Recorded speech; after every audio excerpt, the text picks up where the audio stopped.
네, 안녕하세요. 한국광해관리공단의 김지훈입니다. 저희는 연수생의 광해관리 전파교육을 통한 친환경 광업활동 수요 창출에 대해서 우수 사례를 제출했습니다. 저희 광해관리공단은 광해에 대해서 혹시 아시는 분도 계시겠지만 광산의 피해를 다루는 공공기관입니다. 그래서 자원을 개발하고 나서 환경이 오염된 환경을 다시 보관하는 교육을 실시하고 있고, 작년과 재작년 광해관리 역량 강화 심화 과정을 진행을 한 바가 있습니다.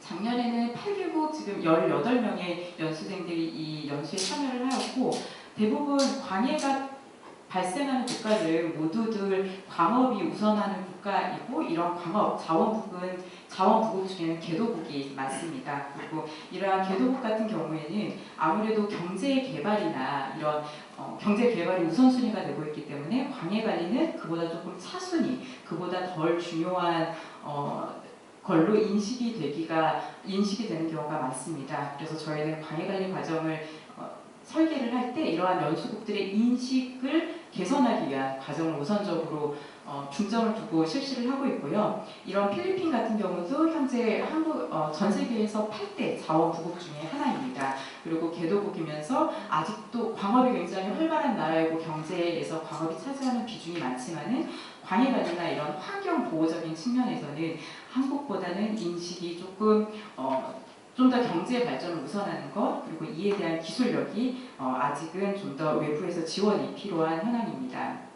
저희는 이 지속가능한 발전을 위한 친환경 광해관리 역량 강화 과정을 하면서 아까 말씀드렸던 것처럼 개도기 인식 개선, 광해관리란 거는 경제 발전 후에 함께하는 것이 아니라 경제 발전과 같이 지속적인 환경 관리가 있어야지만 좀 더 좋은 효과를 나눌 수 있다는 그런 수원국의 인식 개선을 목적으로 하면서 이런 그 이론과 실습이 다양하게 들어가는 과정을 개설을 하고 있습니다. 물론 지금 여기 계신 모든 분들도 동일하게 하시고 있을 것 같은데요. 저희는 특히 작년 같은 경우는 좀 실습을 많이 넣었어요. 그래서 첫 번째 사진 보시면은 지금 드론을 날리고 있는데, 이 과정 전에 드론을 활용해서 폐광 관리 계획을 세우는 방법에 대해서 우선 이론적인 교육을 하고 나서 드론 전문 교육업체를 섭외해서 연수생들 모두가 실제로 드론을 날려보고 사진을 찍어보고 데이터를 취합해서 프로세싱하는 과정까지 거치도록 했습니다. 그 두 번째는 동일 과정에서 지금 여자분이 여기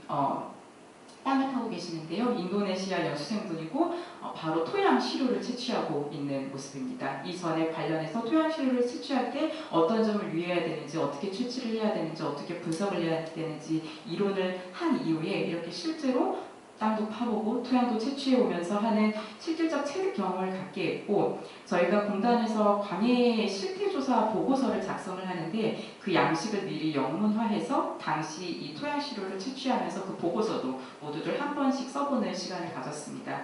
이렇게 이론만 하는 강의를 하다 보면 굉장히 자국에 돌아가서 남는 게 덜하다는 느낌이 들었습니다. 그래서 저희를 조금 더 몸을 움직이면서 각인시킬 수 있는 교육을 하기 위해서 하다 보니까 이런 실습 과정을 많이 넣고요. 또 액션 플랜도 앞에서 이제 다른 연수기관과 마찬가지로 저희도 이제 멘토제를 도입을 하고 있습니다. 1:1 멘토제로 지금 이런 다국가 과정을 할 때는 저희가 국별 사업 담당자들이 별도로 있어서, 예를 들어서 필리핀 같은 경우는 필리핀 사업 담당자가, 그리고 감비아 같은 경우는 아프리카 사업 담당자가 각각 투입이 돼서 기술적인 면에서 액션 플랜을 멘토를 하고, 또 국제협력의 외부 전문가를 모셔가지고 액션 플랜 전 과정을 피드백하는 이런 그 연수 과정을 설계를 하고 있습니다. 그래서 이 연수생이 돌아가서, 지금 이건 다국가 중에 필리핀 연수생의 사례인데요. 이 연수생이 돌아가서 이런 교육이 있었고 내가 어떤 커리큘럼에서 어떤 실습을 했고 어떤 액션 플랜을 도출을 했다. 한국과 이런 점에 있어서 같이 협업을 했으면 좋겠다는 거를 기관 홈페이지에 직접 게시를 했습니다. 그래서 18년, 19년, 2년간 각각의 필리핀 연수생이 게시를 했었고, 또 자체 세미나를 통해서 이런 사례를 공유를 하면서 이렇게 계속 사람들한테 회자되고 사회가 전파가 있고 해서 이 개도국의 인식을 개선을 저희가 했다는 것을 느끼게 된 게 바로 제일 마지막에 있는 공문인데, 이게 필리핀 광산보건기금위원회라는 공문입니다. 여기에는 자원개발한 그러니까 정부 기관들이 들어가 있고, 그리고 광업권자, 그리고 환경 NGO 단체들이 같이 들어가 있는 어떤 다자간 이해관계자 협의회인데, 이 기금위원회에서 공단이 가지고 있는 기술, 광해관리 관련한 기술과 실제 사례를 우리가 보고 싶다. 비용은 우리가 전적으로 모두 다 부담해야 되니까 연수 과정을 만들어주세요라는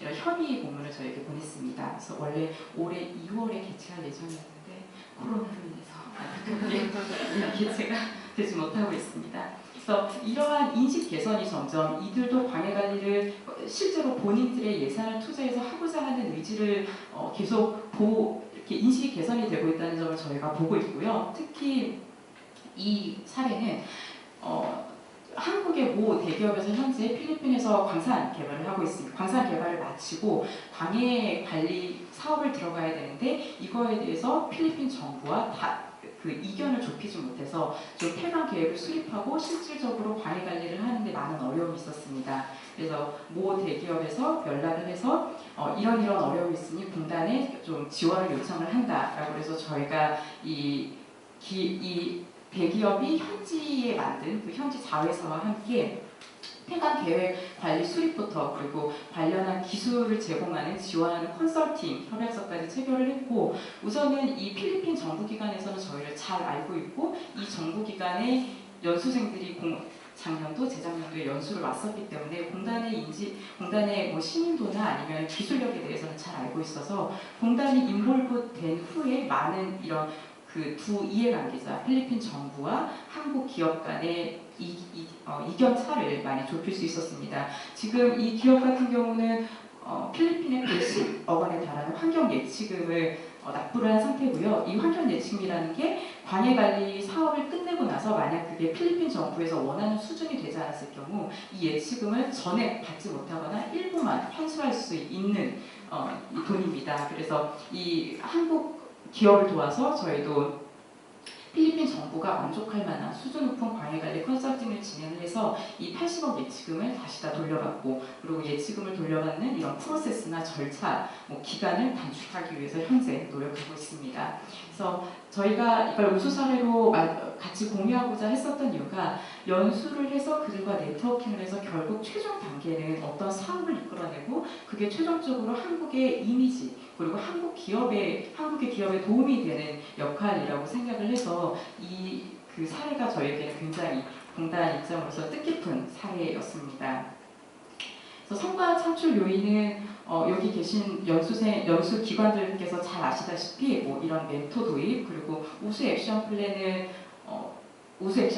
도출하기 위해서 다양한 이제 유인책, 포상이나 저희 같은 경우는 경년마다 국제 광해관리 심포지엄을 개최하고 있는데 우수 연수생 같은 경우는 이 심포지엄에 초청을 하겠다, 발표자로 초청을 하겠다라는 또 부가적인 유인책을 주고 있고요. 또 그럴 경우에 우수 액션 플랜을 뽑는 공정성을 기하기 위해서 OECD 다 5대 평가 기준을 재작년부터 도입을 했습니다. 그래서 이 평가 기준을 공단에 맞게 조금 변형을 해서 이 평가 툴로 현재 사용을 하고 있고요. 그리고 계속적으로 이들과 네트워킹을 하고 이들이 공단과 협업을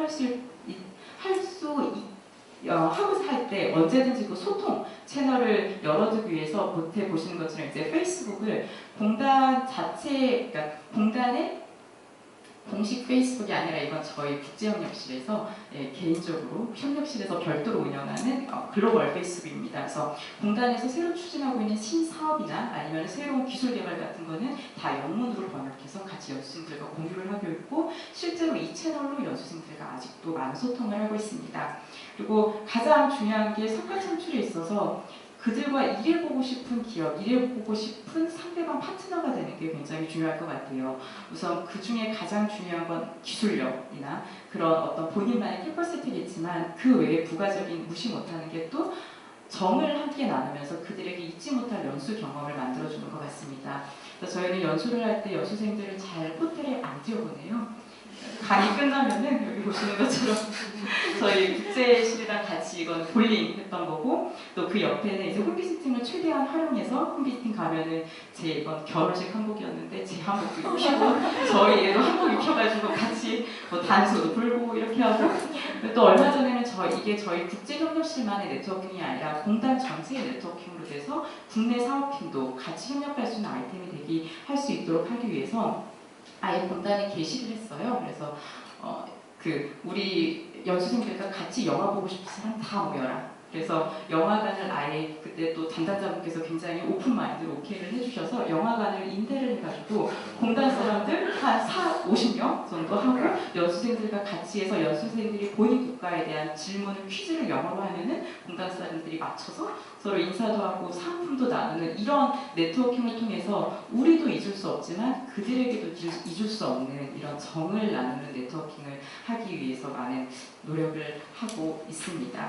그래서 이런 네트워킹을 하기 위해서 이게 저희 공단만의 예산으로는 굉장히 힘들었을 거예요. 예산이나 네트워킹 이런 지원 어떻게 이거를 문화체험에 대해서 설계를 해야 되는지 그래서 이런 점에 있어서 많은 연수 기간에 다른 연수 기관의 벤치마킹을 할 수 있고 성과 공유를 통해서 또 저희가 아이디어를 얻을 수 있고 이런 거에 항상 지원을 해주시는 코일카와 코웍스께도 이 자리를 빌어서 다시 한번 감사의 말씀을 드립니다. 네, 감사합니다.